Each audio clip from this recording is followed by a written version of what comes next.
आज हम आपको श्रावण मास के महात्म्य का पहला अध्याय सुनाएंगे। श्रावण मास महात्म्य में 30 अध्याय है, जिसमें से रोज आप एक अध्याय की कथा सुनेंगे। श्रावण मास महात्म्य को सुनने या पढ़ने का बहुत ही महत्व माना जाता है। शौनक बोले, हे सूत, हे महाभाग, हे व्यास शिष्य, हे अकलमश, आपके मुख कमल से अनेक आख्यानों को सुनते हुए हम लोगों की तृप्ति नहीं होती है, अपितु बार बार सुनाने की इच्छा बढ़ती जा रही है। तुला राशि में स्थित सूर्य में कार्तिक मास का महात्म्य, मकर राशि में माघ मास का महात्म्य और मेष राशि में स्थित सूर्य में वैशाख मास का महात्म्य और इसके साथ उन मासों के जो भी धर्म है उन्हें आपने भली भांति कह दिया।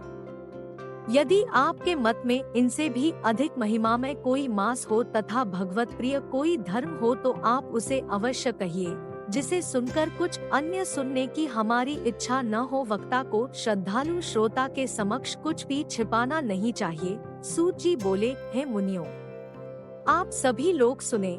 मैं आप लोगों के वाक्य गौरव से अत्यंत संतुष्ट हूँ। आप लोगों के समक्ष मेरे लिए कुछ भी गोपनीय नहीं है।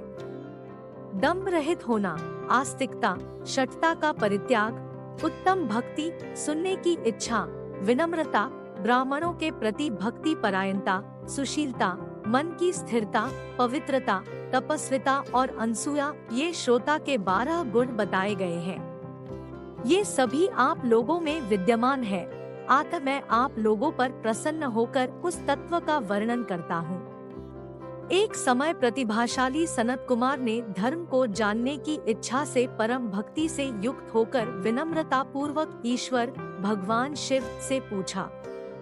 सनत कुमार बोले, योगियों के द्वारा आराधनीय चरणकमल वाले हे देवदेव, हे महाभाग, हमने आपसे अनेक व्रतों तथा बहुत प्रकार के धर्मों का श्रवण किया, फिर भी हम लोगों के मन में सुनने की अभिलाषा है। 12 मासों में जो मास सबसे श्रेष्ठ, आपकी अत्यंत प्रीति कराने वाला, सभी कर्मों की सिद्धि देने वाला हो और अन्य मास में किया गया कर्म यदि इस मास में किया जाए तो वह अनंत फल प्रदान कराने वाला हो, हे देव, उस मास को बताने की कृपा कीजिए। साथ ही लोकानुग्रह की कामना से उस मास के सभी धर्मों का भी वर्णन कीजिए। ईश्वर बोले, हे सनत कुमार, मैं अत्यंत गोपनीय भी आपको बताऊंगा। हे सुव्रत, हे विधिनंदन, मैं आपकी श्रवणेच्छा तथा भक्ति से प्रसन्न हूँ। 12 मासों में श्रावण मास मुझे अत्यंत प्रिय है। इसका महात्म्य सुनने योग्य है, अतः इसे श्रावण कहा गया है। इस मास में श्रवण नक्षत्र युक्त पूर्णिमा होती है, इस कारण से भी इसे श्रावण कहा गया है। इसके महात्म्य के श्रवण मात्र से यह सिद्धि प्रदान करने वाला है, इसलिए भी यह श्रावण संज्ञा वाला है।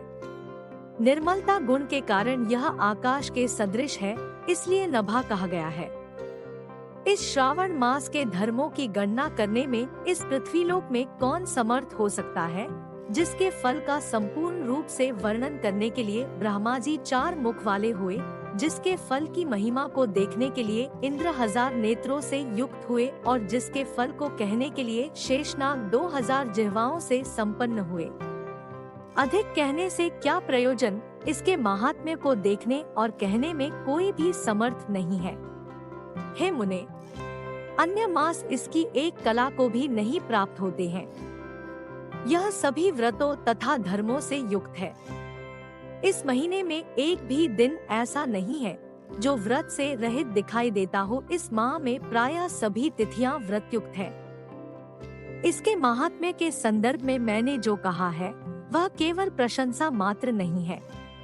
आर्तों, जिज्ञासुओं, भक्तों, अर्थ की कामना करने वाले, मोक्ष की अभिलाषा रखने वाले और अपने अपने अभीष्ट की आकांक्षा रखने वाले चारों प्रकार के लोगों, ब्रह्मचर्य, गृहस्थ, वानप्रस्थ, संन्यास आश्रम वाले को इस श्रावण मास में व्रतानुष्ठान करना चाहिए। सनत कुमार बोले, हे भगवन, हे सत्तम, आपने जो कहा कि इस मास में सभी दिन एवं तिथियां व्रत रहित नहीं है, तो आप उन्हें मुझे बताएं किस तिथि में और किस दिन में कौन सा व्रत होता है, उस व्रत का अधिकारी कौन है, उस व्रत का फल क्या है, किस किस ने उस व्रत को किया, उसके उद्यापन की विधि क्या है, प्रधान पूजन कहाँ हो और जागरण करने की क्या विधि है, उसका देवता कौन है, उस देवता की पूजा कहाँ होनी चाहिए, पूजन सामग्री क्या क्या होनी चाहिए और किस व्रत का कौन सा समय होना चाहिए। हे प्रभु, वह सब आप मुझे बताएं। यह मास आपको प्रिय क्यों है, किस कारण यह पवित्र है, इस मास में भगवान का कौन सा अवतार हुआ, यह सभी मासों से श्रेष्ठ कैसे हुआ और इस मास में कौन कौन धर्म अनुष्ठान के योग्य हैं। हे प्रभु, यह सब बताएं। आपके समक्ष मुझ अज्ञानी का प्रश्न करने में कितना ज्ञान हो सकता है, अतः आप संपूर्ण रूप से बताएं। हे कृपालो, मेरे पूछने के अतिरिक्त भी जो जो शेष रह गया हो उसे भी लोगों के उद्धार के लिए कृपा करके बताएं। रविवार, सोमवार, भौमवार, बुधवार, बृहस्पतिवार, शुक्रवार और शनिवार के दिन जो करना चाहिए, हे विभो, वह सब मुझे बताइए। आप सबके आदि में आविर्भूत हुए हैं, अतः आपको आदि देव कहा गया है। जैसे एक की विधि बाधा से अन्य की विधि बाधा होती है, वैसे ही अन्य देवताओं के अल्प देवत्व के कारण आपको महादेव माना गया है। तीनों देवताओं के निवास स्थान पीपल वृक्ष में सबसे ऊपर आपकी स्थिति है। कल्याण रूप होने के कारण आप शिव हैं और पापसमों को हरने के कारण आप हर हैं। आपके आदि देव होने में आपका शुक्ल वर्ण प्रमाण है, क्योंकि प्रकृति में शुक्ल वर्ण ही प्रधान है, अन्य वर्ण विकृत है। आप कर्पूर के समान गौर वर्ण के हैं, अतः आप आदि देव हैं। गणपति के अधिष्ठान रूप 4 दल वाले मूलाधार नामक चक्र से, ब्रह्मा जी के अधिष्ठान रूप 6 दल वाले स्वाधिष्ठान नामक चक्र से और विष्णु के अधिष्ठान रूप 10 दल वाले मणिपुर नामक चक्र से भी ऊपर आपके अधिष्ठित होने के कारण आप ब्रह्मा तथा विष्णु के ऊपर स्थित हैं। यह आपकी प्रधानता को व्यक्त करता है। हे देव, एकमात्र आपकी ही पूजा से पंचायतन पूजा हो जाती है, जो कि दूसरे देवता की पूजा से किसी भी तरह संभव नहीं है। आप स्वयं शिव हैं। आपकी बाईं जांघ पर शक्ति स्वरूपा दुर्गा, दाहिनी जांघ पर गणपति, आपके नेत्र में सूर्य तथा हृदय में भक्तराज भगवान श्रीहरि विराजमान है। अन्न के ब्रह्मारूप होने तथा रास के विष्णु रूप होने और आपके उसका भोक्ता होने के कारण है ईशान। आपके श्रेष्ठत्व में किसे संदेह हो सकता है। सबको विरक्ति की शिक्षा देने हेतु आप श्मशान में तथा पर्वत पर निवास करते हैं। पुरुष सूक्त में उतामृतत्व शेषानो शून्य इस मंत्र के द्वारा प्रतिपादन के योग्य है, ऐसा महर्षियों ने कहा है।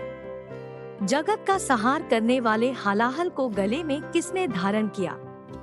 महाप्रलय की कालाग्नि को अपने मस्तक पर धारण करने में कौन समर्थ था? संसार रूप अंधकूप में पतन के हेतु कामदेव को किसने भस्म किया? आप ऐसे हैं कि आपकी महिमा का वर्णन करने में कौन समर्थ है? एक तुच्छ प्राणी मैं करोड़ों जन्मों में भी आपके प्रभाव का वर्णन नहीं कर सकता। अतः आप मेरे ऊपर कृपा करके मेरे प्रश्नों को बताएं। इस प्रकार श्री स्कंद पुराण के अंतर्गत ईश्वर सनत कुमार संवाद में श्रावण मास महात्म्य में पहला अध्याय पूर्ण हुआ। श्रावण मास महात्म्य का दूसरा अध्याय कल सुबह हमारे चैनल पर अवेलेबल होगा।